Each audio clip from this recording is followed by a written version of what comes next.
За баг ахта дугуй их ундаг байсан. Ахлах ангид ороод ерөөсөө дугуй унахаа болсон байсан. Тэгээ оюутлогоо төсөл дээрээсээ бууж ирээд хотын төсөл дээр ажиллаад эхлэхэд хотын замын хөдөлгөөнд бол машинтайгаа маш их оролцоод тэгээ юм төвжрэл маш их аягүй одоо цаг хугацаа алддаг байсан.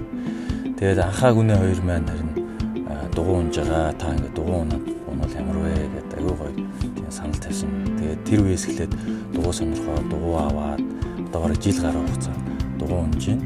За дугуй унахын ач тус маш их бий. За нэгдүгээрт мэдээж эрүүл мэнд хөдөлгөөн тий. Хоёрдугаарт бол хотын замын төвжирэлд орж хугацаа алдахгүй. Гуравдугаарт эдийн засгийн хувьд хэмнэлттэй. За дөрөвдүгээрт бол байгаль орчин дээлтэй. Тавдугаарт бол түүнээсээ кайф аваад тэгэхээр хүн стресс аягүй сайхан болоод эхэлт юм лээ. Одоо ингээд өглөө эрт сайхан ажил дээрээ ирэхийн өмнө сайхан дугуйгаа унаад цэвэр агарт ингээд явхад бол маш их гоё кайф мэдэрдэг. Саяхан найзуудтайгаа Цонжин болдог руу 110 км орчим дугуйтай аялаад ирсэн.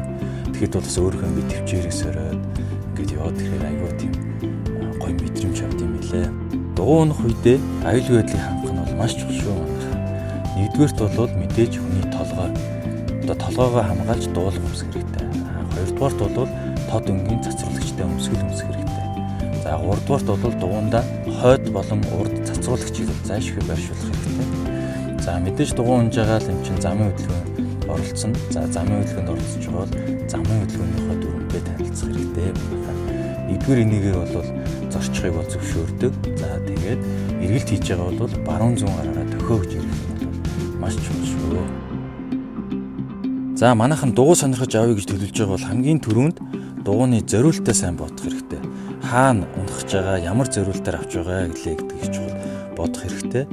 За дугуйны раам бол их хөнгөн байх хэрэгтэй. Дугуйны раам нь бас дотроо хэмжээтэй байгаа. Таны өндрөөс шалтгаалаад тэгэхээр тэрийг дугуй одоо сонирхдаг хүмүүсээс асууж байгаа давал зүгээр. За дугуйны диаметр бас туулах чадварт их нөлөөлдөг. За гуравдугаарт бол мэдээж дугуйны тоноглол нь өөрөө дугуйны чанарт нөлөөлдөг шүү манайхан. Тэгэхээр тиймээс одоо ер нь анх удаа дугуй сонирхож авах гэж байгаа бол ер нь хөнгөн цагаар хамтай Shimano тоногтой дугуй авах их зүгээр. Эрүүл бид саруул ухаан оршин. Тиймээс бүгдээрээ дугуй унаж эрүүл мэндэд байгаль орчинд ээлтэй амьдарцгаая гэж уриалж байна.